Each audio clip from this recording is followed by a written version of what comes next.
جنگل کے بادشاہ ببر شیر نے چشمے کے کنارے والی چٹان کے نیچے گھنی جھاڑیوں سے جھانک کر دور تک پھیلے دھان کے لہلہاتے کھیت پر نظر ڈالی۔ بہت دور ایک درخت کے نیچے کوئی چیز ہلتی ہوئی نظر آ رہی تھی۔ شیر نے پنجوں سے آنکھوں کو ملتے ہوئے دوبارہ اس طرف دیکھا۔ یقیناً وہ کالا ہرن تھا، اور شیر رات سے بھوکا تھا۔ کالے ہرن کے لذیذ گوشت کے تصور ہی سے اس کے منہ میں پانی آ گیا، اور ایک ماہر شکاری کی مانند جھاڑیوں کی آڑ لیتے ہوئے اس نے ہرن کی طرف قدم بڑھائے۔ دوسری طرف بانسوں کے جھنڈ میں ایک چیتا بھی ہرن پر نظریں جمائے ہوئے تھا۔ بھوک سے اس کے پیٹ میں بھی چوہے دوڑ رہے تھے۔ چیتے نے بھی ہرن کی طرف بڑھنا شروع کیا۔ ہرن دونوں طرف سے بڑھتے ہوئے خطروں سے بے خبر نرم نرم گھاس کھانے میں مشغول تھا۔ کبھی کبھی وہ اپنی بادام جیسی آنکھیں گھما کر ادھر ادھر دیکھتا اور پھر گھاس کھانے لگتا۔ جانور خطرے کی بو سونگھ لیتے ہیں۔ ہرن کی بے چینی آنکھیں ظاہر کر رہی تھی کہ اس نے خطرے کی بو سونگھ لی ہے۔ اس نے کان کھڑے کر کے گردن گھما کر چشمے کی طرف دیکھا، جہاں میدان میں دو ریچھ کے بچے کھیل رہے تھے۔ ابھی ہرن پہاڑ کی طرف رخ کرنے کا سوچ ہی رہا تھا کہ مشرق اور جنوب سے شیر اور چیتے نے جھاڑیوں سے چھلانگیں لگائی اور دونوں تیر کی طرح ہرن کی طرف لپکے۔ ہرن لمبی لمبی کلانچیں مارتا ہوا پہاڑوں کی طرف بھاگا۔ شیر اور چیتے کی رفتار کے مقابلے میں ہرن کی رفتار کم تھی، لیکن وہ اپنے ہلکے اور سڈول جسم کی وجہ سے ان دونوں کو گچا دیتے ہوئے بھاگ رہا تھا۔ اس بھاگ دوڑ میں ان تینوں نے میلوں کا فاصلہ طے کر لیا۔ آخر کار ہرن ایک چٹان پر چڑھ گیا جو اتنی اونچی تھی کہ اس پر شیر اور چیتا نہیں چڑھ سکتے تھے۔ شیر اور چیتا چٹان کے نیچے زبانیں نکالے ہانپ رہے تھے اور ہرن کو للچائی نظروں سے دیکھ رہے تھے۔ جب سانسیں درست ہوئی تو شیر نے کہا، یہ میرا شکار ہے، پہلے میں نے تاکا تھا۔ چیتے نے غصے سے جواب دیا، آپ جنگل کے بادشاہ ضرور ہیں، لیکن یہ جنگل ہے، انسانوں کی دنیا نہیں کہ بادشاہ جو چاہے کرے۔ جانور اپنے حقوق کی حفاظت کرتا ہے، خوب جانتے ہیں۔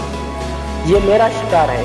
شیر دھاڑا، انسان ہو یا جانور، جس کی لاٹھی اس کی بھینس کا قانون ہر جگہ چلتا ہے۔ میں تم سے زیادہ طاقتور ہوں۔ اور چیتے کی تکرار سن کر ہرن نے اطمینان کا سانس لیا اور کہا، میرے محترم بادشاہ، یہ میری خوش نصیبی ہوگی کہ میں آپ جیسے شاہی خاندان کے افراد کی غذا بنوں، لیکن پہلے آپ دونوں طے کر لیں کہ آپ میں سے کون میرا لذیذ گوشت نوش فرمائے گا۔ شیر اور چیتا دوبارہ تکرار کرنے لگے۔ اسی دوران ادھر سے ایک گدھے کا گزر ہوا تو ہرن نے جھپٹ سے مشورہ دیا، میرے خیال سے آپ دونوں اس سلسلے میں گدھے صاحب سے مشورہ لیں، کیونکہ مشورہ دینے کے لیے عقل مند ہونا ضروری نہیں۔ شیر نے کہا، چلو مجھے منظور ہے، وقت پڑنے پر گدھے کو بھی باپ بنانا پڑتا ہے۔ چیتے نے گدھے کو حکم دیا، گدھے کے بچے ادھر آ۔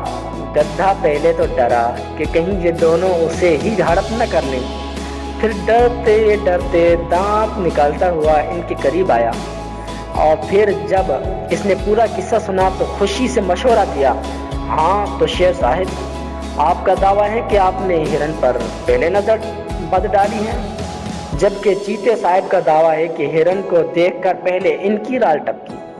کیونکہ یہاں کوئی گواہ نہیں ہے، اس لیے میرا مشورہ ہے کہ آپ دونوں اپنی اپنی جگہ تشریف لے جائیں، اور جب میں رینکنا شروع کروں تو آپ دونوں دوڑنا شروع کر دیں۔ جو بھی پہلے یہاں پہنچ جائے گا وہی ہرن میاں کو نوش فرمانے کا حقدار ہوگا۔ شیر اور چیتا بھوک سے بےتاب تھے، لیکن دونوں کو اپنی تیز رفتاری پر ناز تھا، اس لیے انہوں نے گدھے کی تجویز مان لی اور یہ طے ہوا کہ دونوں اپنی اپنی جگہ لوٹ جائیں گے، اور اس دوران ہرن صاحب چٹان سے اتر کر نہا دھو کر ان میں سے ایک کی خوراک بننے کے لیے میدان میں کھڑے ہو جائیں گے، اور جیسے ہی گدھے صاحب اپنی بے سری آواز میں رینکنا شروع کر دیں گے، دوڑ شروع ہو جائے گی۔ شیر اور چیتا اپنی اپنی جگہ واپس چلے گئے۔ جب کافی دیر تک گدھے کے رینکنے کی آواز نہ آئی تو دونوں کا ماتھا ٹھنکا۔ پہلے تو انہوں نے ایک دوسرے کو گھورا، پھر چٹان کی طرف دوڑنا شروع کیا۔